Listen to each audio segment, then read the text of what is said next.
3D Marilyn Monroe Acrylic Nail Art Tutorial by Hotpinkzebrapolish.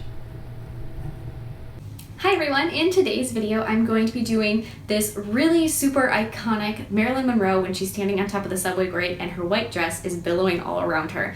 And I knew I wanted to do a Marilyn design, and for some reason, this is, I would think, probably the most recognizable image of her. So I thought that'd be a good one to go with. Plus, I have a purple dress that is very similar in style to her white one, and it just always reminds, whenever I put it on, I just think, oh, I feel like Marilyn Monroe today. So that's always the image I have in my head. So I hope you like this, and don't forget to click subscribe to my future videos as well. So to begin with, I'm going to start with not like a really dark burgundy red, but just one that's not Christmas bright red. It's just a little darker. That'll really help show up against the white and the light colors that Marilyn Monroe is. So I'm just going to do an overlay of that, a nice thin layer just to get the color in the background. This isn't for strength or any of that. It's just for the color. So after I have that in place, and if you want to do the color acrylic for the whole thing, for the strength, the apex, all of that, go ahead. There's no real reason not to. It won't be quite as strong, but it will work out perfectly fine. I'm just going to add a layer of clear acrylic on top of that. The reasons to add clear acrylic, at least in my opinion, are: one, it's cheaper, because I buy like a big jar of it, so it's not as expensive as the color acrylics that you get in the little teeny tiny jars. And two, clear acrylic is stronger because the polymers can interlock without any pigment, glitter, or anything else getting in the way. So it does have some strength to it. And one of the classes that I took a couple years ago, the educator and just recommended that whether you put clear acrylic on the base of the nail or on top of the nail, that's going to just give you so much strength instead of doing everything with color. So I've been doing that ever since.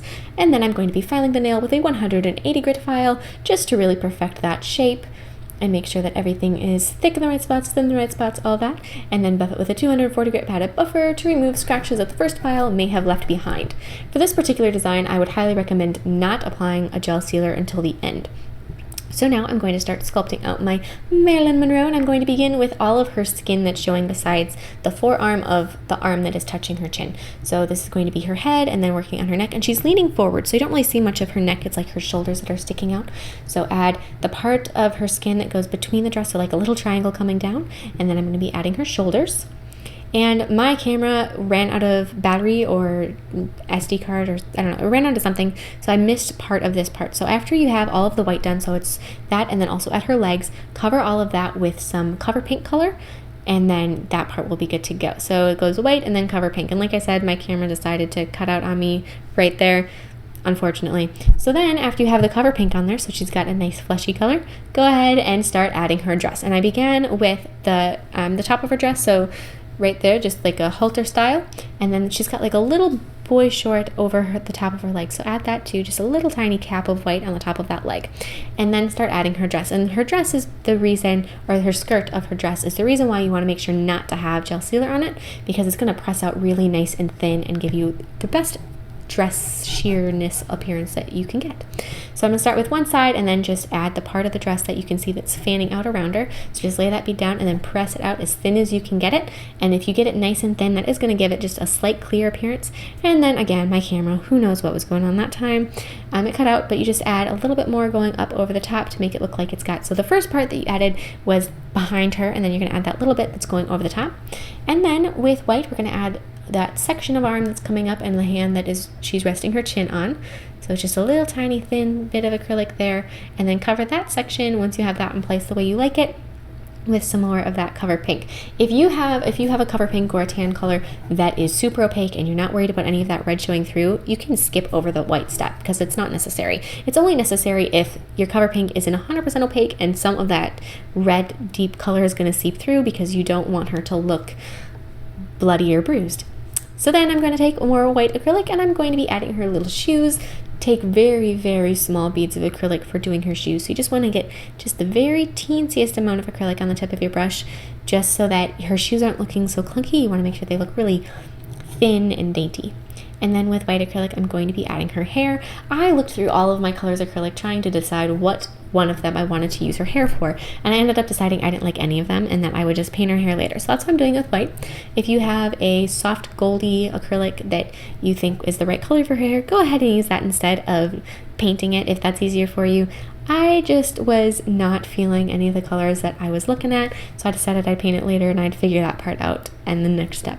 So just add her hair with that white. Make sure that it has like a fluffy curly appearance, which I know is weird to do with acrylic, but just play with it so it's kind of got an airiness to it.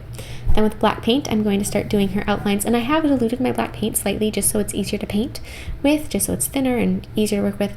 And so I'm going to start by outlining her eyes, and this is pretty much the majority of what I'm doing with her eyes there, because it's so small you can't really add much to them.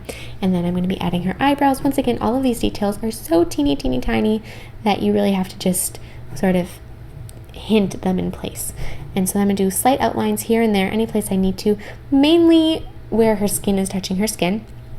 And then with red, I'll add her lips in there. Like I said, still just a small amount of paint, and then add some gold paint over her hair to really give it that blonde color. And so after that's in place, then I'm going to be highlighting. So I'm going to highlight her dress with some white, and I'm just going to take and I'm going to place the white down and then kind of blend it out with my brush.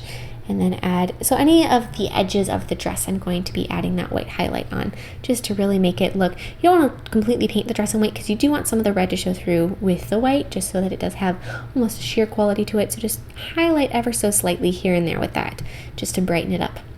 And then also highlight her shoes, and then with diluted white, highlight her legs, just because I felt that front leg needed to be popped out a little bit more so that it was really going to show against the back leg, because I seemed like the back leg was just kind of disappearing. And also just a little bit on her arms, just to brighten them up, and then apply a layer of gel sealer over that red background.